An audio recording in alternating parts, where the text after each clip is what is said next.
Are you looking for more SIBO information? You're in the right spot because I have it for you today.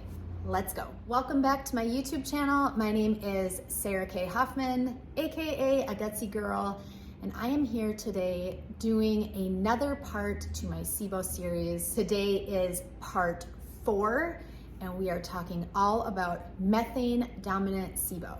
So last time we talked all about hydrogen-dominant SIBO, and today we are talking about the methane-dominant version.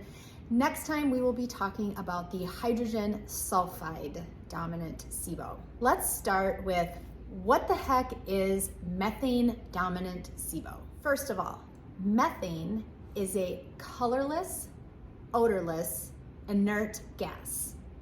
Now, I want to read you something that I read from Chris Kresser's website to help us understand and break down methane-dominant SIBO a little bit more. According to Chris Kresser, to be more specific, when you have an increase in methane after drinking this solution, or if you have high levels of methane at baseline, that indicates an overgrowth, not of bacteria, but of these methane-producing archaea. Unlike bacteria, which primarily produce hydrogen, the archaea are what produce this methane, and they do this actually not by fermenting carbohydrates. So bacteria produce hydrogen, and the way they do this is by fermenting fibers. The methane production works differently. The archaea consume the hydrogen that's produced by the hydrogen-producing bacteria, and then they produce methane as a byproduct of that process. Okay, great. So what does all of that mean? First of all, what it means truly at the end of the day is that methane is a lot more stubborn and hard to get rid of than hydrogen. I know that's not what you necessarily want to hear today, but it's the truth, and I am actually living proof that methane is a lot harder to get rid of than hydrogen. But in addition to that, here are some other things about methane-dominant SIBO to know. Number 1, there is a major correlation between delayed intestinal transit and the production of methane. Number 2, the association between methane and constipation suggests that methane has an active role in the development of constipation. Number 3, methane production has everything to do with how the gut is colonized initially because there are no archaea initially in the gut. Number 4, not everyone produces methane, making it an issue that does not potentially affect everyone. Number 5, the approach to healing via medication and supplements is and can be different than hydrogen-dominant SIBO.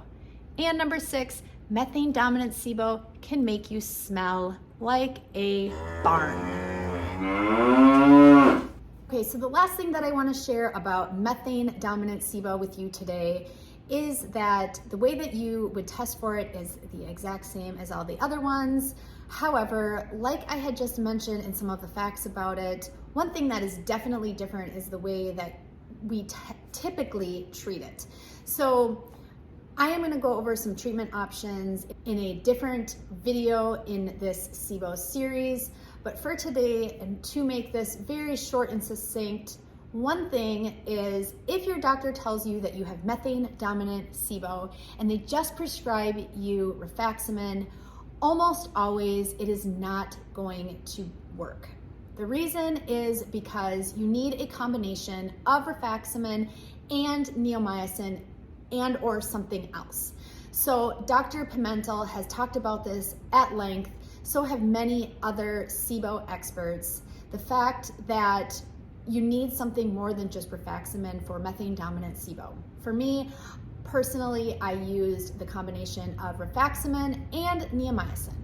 For the rifaximin, I used it for 4 weeks, and for neomycin, I used it for 2 weeks, 14 days.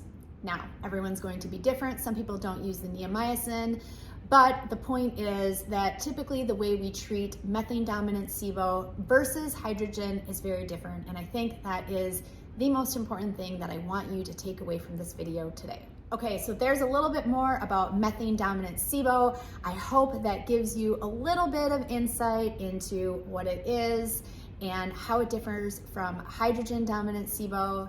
If you have any questions, please feel free to leave them in the comments below. Be sure to subscribe to the Gutsy Girl YouTube channel so you don't miss any of the videos in this series or any of them in the future.